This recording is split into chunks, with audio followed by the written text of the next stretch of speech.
सर्वांना नमस्कार. एक प्रेम असेही भाग 51. कथेचे आधीचे भाग चॅनलवर अपलोड आहेत, ते नक्की वाचा. आणि कथा आवडल्यास लाईक शेअर करून चॅनलवर सबस्क्राईब करा. ही कथा माझी सोलिकीत आहे, तर कॉपी करू नका. इकडे जयने एक एक करत शर्टच्या सगळ्या बटना काढून शर्ट सुद्धा अंगातून काढून फेकला होता.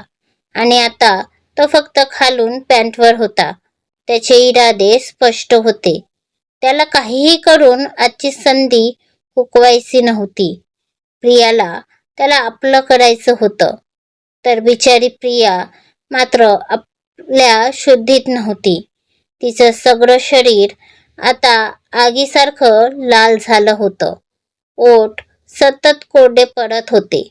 त्यामुळे ती आपली जीभ आपल्या ओठांवरून फिरवत होती आणि गरम होत असल्याने आपले कपडे ओढून काढण्याचा प्रयत्न करत होती. अचानक जयने मागून येऊन प्रियाच्या खांद्याला पकडलं. तशी प्रिया दचकली आणि मागे वळून जयला बघू लागली. तर जय सुद्धा प्रियाला बघत होता. तिची ती अवस्था बघून जयला वाईट वाटायचं सोडून उलट आनंदच होत होता. बेबी डॉल, तुला तहान लागली होती ना? आता मी तुझी तहान भागवतो, बोलून जय प्रियाच्या त्या लाल टुचूक ओठांना बघत होता. त्याने हलणाऱ्या प्रियाला खांद्याला पकडून धरले आणि हळूहळू तिच्यावर झुकू लागला. कारण नशेत असल्याने प्रियाला एका जागी उभं राहणं जमत नव्हतं. ती सतत हलत डुलत होती. पापण्यांची उघडझाप सुरू होती. त्या फडफडणाऱ्या पापण्या तर एखाद्या लुकलुकणाऱ्या ताऱ्यांसारख्याच दिसत होत्या. जय हळूच तिच्यावर झुकत होता, तर प्रिया आपली मान इकडे तिकडे करून घेत होती. हे काय करतो आहेस तू? माझ्यावर असा का झुकतो आहेस? प्रिया जयला स्वतःपासून दूर लोटत बोलली. पण जय किंचित सुद्धा हलला नाही. तशीही नाजूकशा प्रियाला ते जमणार तरी होते. त्यात नशेत असल्याने आधीच तिला स्वतःला सांभाळणं जमत नव्हतं. अशात जयला तरी ती कशी सांभाळणार होती? तिला तर हे सुद्धा माहिती नव्हते की ती किती मोठ्या संकटात आहे. मग प्रतिकार तरी कशी करणार होती ती? इकडे शिवांश भटकत होताच की त्याच्या डोक्यात काहीतरी क्लिक झालं आणि त्याला आपल्या मूर्खपणावर जरा रागच आला. त्याने पटकन खिशातून फोन काढला आणि कुणाला तरी फोन लावला. हॅलो मॅनेजर, मला आताच्या आता तुमच्या हॉटेलचे CCTV फुटेज बघायची आहे. It's that clear? शिवांशने सरळ सरळ हॉटेलच्या मॅनेजरला धमकीच देऊन टाकली. काय करणार होता तो? तिकडे त्याची बेटू कशी आहे त्याला समजत नव्हतं, म्हणून रागाने तडतडत होत होता त्याचा. थोड्याच वेळात हॉटेलचा मॅनेजर शिवांश समोर घाम पुसत उभा झाला. कम फास्ट, शिवांश म्हणाला आणि समोर जाऊ लागला. तसा मॅनेजर सुद्धा घाम पुसत पुसत शिवांशच्या मागे अक्षरशः धावूच लागला. दोघेही CCTV कॅमेरे असलेल्या रूममध्ये जाऊ लागले. तिथे जाऊन शिवांशने आजची फुटेज चेक करू लागला. स्टॉप! अचानक शिवांश जोरात ओरडला. तसे चेक करणाऱ्याचे हात थांबले. पण ती फुटेज बघून मात्र शिवांशच्या रागात मोठी घट्ट आवरल्या. त्याची प्रत्येक शीट आणि शीट टम्म फुगू लागली आणि तो तसाच रागात त्या खोलीबाहेर पडला. तर मॅनेजर मात्र आता पुढे काही होईल या विचाराने घाबरला. शिवांश तसाच पुढे पुढे जात होता. आता त्याच्या चालण्यात इतका वेग होता की जर एखादा नॉर्मल व्यक्ती त्याच्यासोबत असताना तर त्याला PT उषाच बनावं लागलं असतं. इकडे खोलीत जय प्रियाच्या जवळ जाण्याचा पूर्ण प्रयत्न करत होता, पण प्रिया सतत हालचाल करत होती, म्हणून त्याला ते जमत नव्हते. आणि अशातच अचानक त्याने प्रियाच्या ड्रेसला हात घातला आणि तो ओढून घेतला, ज्याने तिचा गाऊनची चेन खाली ओढल्या गेली आणि तिचा ड्रेस खांद्यावरून थोडा सरकला, ज्यामुळे जयला तिचे कॉलरबोन दिसू लागले. आणि तिचे कॉलरबोन बघून तर जयची बुद्धीच भ्रष्ट झाली आणि त्याने पटकन प्रियाला जवळ ओढून घेतली आणि तिच्या कॉलरबोनवर किस करू लागला. प्रिया जरी नशेत असली तरी जयचा तो हपापलेला स्पर्श तिला सहन होत नव्हता.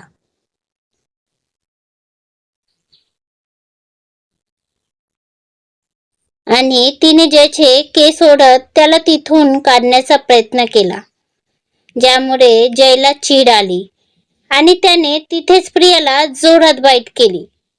तशी प्रिया जोरात किंचारली आणि त्यासोबत धडाम आणखी एक जोराचा आवाज झाला आणि पुढच्याच क्षणी त्या रूमचा दार खाली पडला.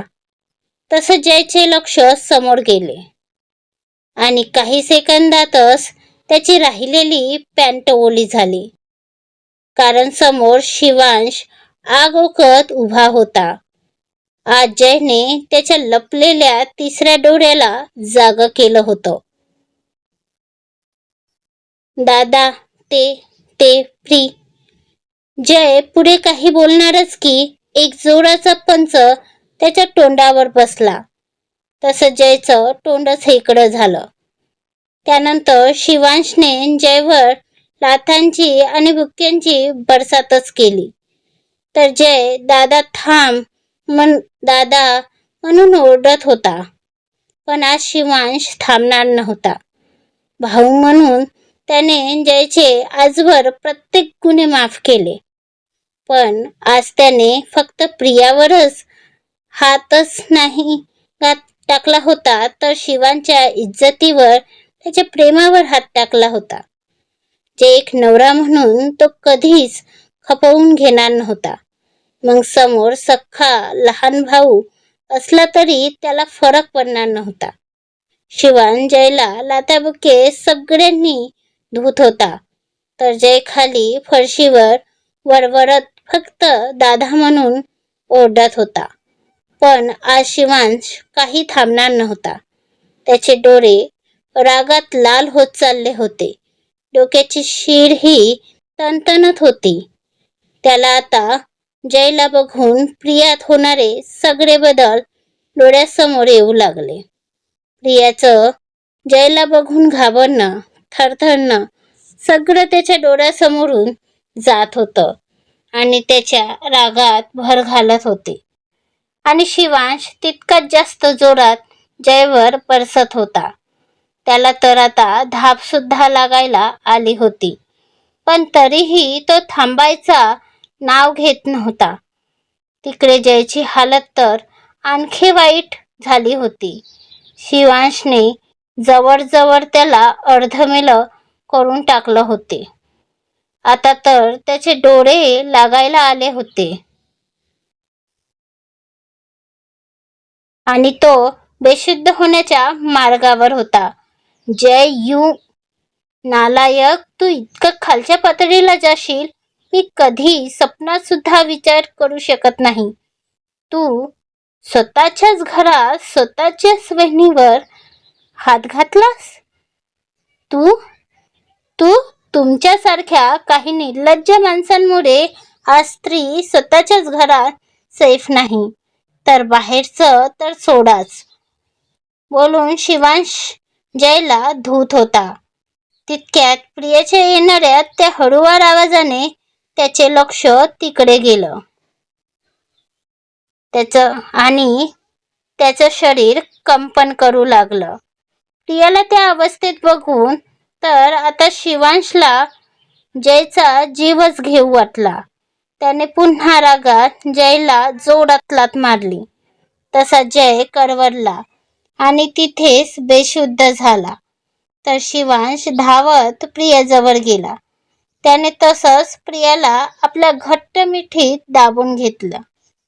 त्याचं हृदय जोरजोरात धडधडत होतं.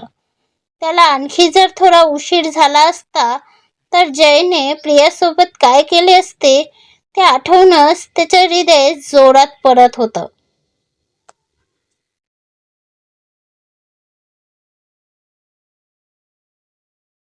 त्याने तसंच प्रियाला आपल्या मिठीत घट्ट धरली आणि रागात आपले डोळे मिटून घेतले. त्याच्या हाताच्या मुठी घट्ट होऊ लागल्या. तर प्रिया अजूनही नशेत बडबडत होती. तिने आता आपल्या ड्रेस दोन्ही खांद्यावरून सरकवून घेतला होता आणि तिचे हात आता शिवांच्या शर्टच्या बटणे उघडायला लागले होते. प्रियाचे वागणे बघून शिवांशला कळायला वेळ लागला नाही की जयने तिला नक्कीच काहीतरी असं दिलं आहे ज्याने ती अशी वागत आहे. इकडे प्रिया मात्र आता आउट ऑफ कंट्रोल झाली आणि तिचे गरम श्वास शिवांशला आपल्या छातीवर जाणवू लागले. त्याने मान खाली करून पाहिलं तर प्रिया आता त्याच्या उघड्या छातीवर आपले छोटे छोटे दात गाडत होती, ज्यामुळे शिवांचा सुद्धा ताबा सुटत चालला होता. पण त्याला आता प्रियाला सांभाळणे गरजेचे होते, म्हणून त्याने प्रियाच्या चेहऱ्याला आपल्या छातीपासून थोडं वेगळं केलं. तसं त्याचं लक्ष प्रियाच्या त्या गोड्या गळ्यावर गेले, जिथे जयच्या क्रूरतेचे निशाण होते. जे बघून शिवांचं रक्त आणखी गरम झालं आणि त्याने हळूच तिथे हात ठेवला. आह, तसा एक वेदनादायी आवाज आला. तसा आता मात्र शिवांचा सगळा बांध फुटला आणि त्याने सरळ आपला फोन काढून एक नंबर डायल केला. त्या अगोदर त्याने आपला बेडवर पडलेला कोट जो प्रियाने काढून फेकला होता त्याला प्रियाला घालून दिला. काही मिनिटातच त्याच्या रूमची डोरबेल वाजली. शिवांशने प्रियाला थोडं व्यवस्थित पांघरून देऊन त्याने जाऊन दार उघडलं तर इन्स्पेक्टर काही कॉन्स्टेबल सोबत तिथे उभे होते. Mister Jahagirdar. Yes inspector, please arrest this bastard. Shivansh रागात जयवर एक करडी नजर टाकत म्हणाला, जो आताही तिथे निश्चित पडला होता. तसे ते इन्स्पेक्टर आत आले आणि त्यांनी जयला पकडून घेतलं. इन्स्पेक्टर, प्लीज मेक शुअर की याला जास्तीत जास्त कडक शिक्षा झाली पाहिजे. मी उद्या येऊन सगळी फॉर्मॅलिटी पूर्ण करतो. आता मला थोडं अवघड आहे. शिवांश प्रियावर नजर टाकत बोलला, जी आताही अंगावरचं पांघरून काढायला बघत होती. No problem sir. आज आम्ही तुमच्या म्हणण्यावर याला कस्टडीमध्ये घेतोय. उद्या लिखित कंप्लेंट झाली की आम्ही योग्य ती कारवाई करू. बोलून इन्स्पेक्टरने कॉन्स्टेबलवर नजर टाकली. तसे ते जयला ओढून घेऊन जाऊ लागले. ते गेले तसं शिवांशने दार आतून लावून घेतलं आणि केसात हात घालून आधी तर स्वतःला शांत करू लागला. आणि तो जसा प्रिया जवळ आला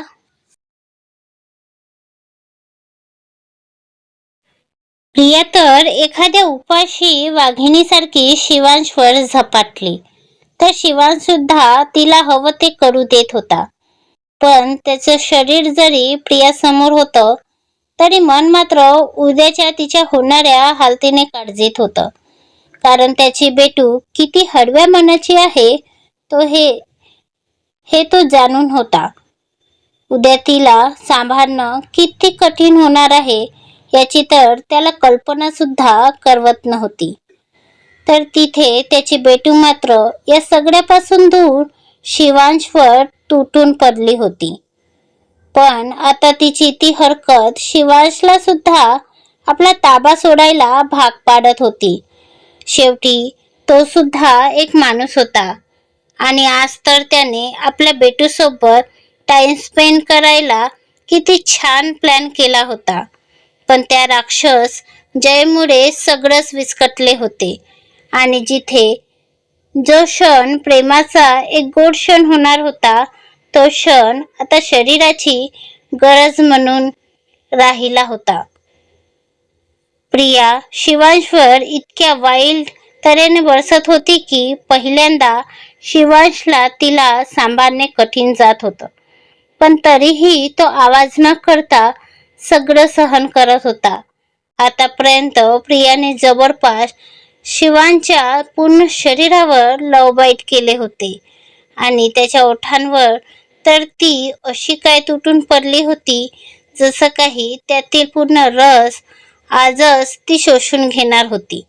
काही वेळातच त्या रूममध्ये दोघांचेही प्रेमाचे उत्कंठेचे आवाज तिथे घुमू लागले. दोघांच्याही शरीरातून घामाच्या धारा वाहू लागल्या, पण दोघेही थांबायला तयार नव्हते. प्रिया त्या नशेमुळे तर शिवांश प्रियाच्या वाईल्डनेसमुळे. शेवटी सगळी नशा संपल्यावर मात्र प्रिया हळूहळू शांत होऊ लागली. आता तिच्यातली ती ऊर्जा पाण्याच्या रूपात बाहेर पडली आणि ती तशी शिवांच्या अंगावर पडली. तर शिवांशने सुद्धा तिला आपल्या कुशीत सामावून घेतली. आजची रात्र जरी शिवांसाठी भारी होती, पण उद्याचा दिवस मात्र प्रियासाठी खूप म्हणजे खूप जड जाणार होता. कारण उद्या तिला सत्याचा सामना करायचा होता. ते सत्य जे तिच्या समोर असून सुद्धा ती आजपर्यंत दूर पडत आली होती. ते सत्य उद्या एक भयानक रूप घेऊन तिच्या समोर येणार होतं. शिवांश मात्र अजूनही तिच्या केसांवर आपले ओठ टेकवत होता. आज त्याची बेटूवर काय वेळ आली असती हे आठवून त्याच्या काळजाचा ठोका चुकला होता आणि त्यासाठी तो स्वतःलाच दोषी सुद्धा धरत होता. त्याला वाटत होतं कुठेतरी त्याचाच हलगर्जीपणामुळे त्याच्या बेटूवर ही वेळ येऊन ठेपली होती. जर वेळीच त्याने जयचे इरादे भापले असते तर कदाचित प्रियावर ही वेळ आलीच नसती. कारण वेळोवेळी त्याला जयच्या नजरेत प्रियाबद्दल ते भाव दिसले होते जे कधी कुठलाही नवरा सहन करू शकला नसता. पण लहान भाऊ म्हणून शिवांशने प्रत्येक वेळी ते इग्नोर केलं आणि त्याची शिक्षा आज प्रियाला मिळणार होती, ते सुद्धा भयानक रूपात. यासाठी तो जयला तर कधी माफ करणार नव्हता, पण स्वतःच्या चुकीसाठी तो स्वतःला तरी माफ करू शकणार होता का? आणि प्रिया ती तरी कशी फेस करेल स्वतःला जेव्हा तिला कळेल की जय तिच्यासोबत काय करण्याचा प्रयत्न केला होता? कसे सांभाळेल ती स्वतःला? राजीवजी आणि पौर्णिमाजी यांचं काय? आपलाच मुलगा त्याच्याच बहिणीवर नजर ठेवतो हे जर त्यांना कळलं तेव्हा त्यांना काय वाटेल? हा तर त्यांच्यासाठी जगातला सगळ्यात मोठा धक्का असेल. प्रश्न अनेक आहेत, उत्तर मात्र उद्याचा दिवसच काय ते देणार होता. आता शिवांश कसा सांभाळेल सगळ्यांना, खास करून प्रियाला, हे बघणं इंटरेस्टिंग ठरणार आहे. तर भेटू पुढच्या भागात लवकरच. आजचा भाग कसा वाटला ते कमेंट करून नक्की सांगा आणि आपल्या चॅनलवरील कथा आवडल्यास लाईक शेअर करून चॅनलवर सबस्क्राईब करायला विसरू नका. धन्यवाद.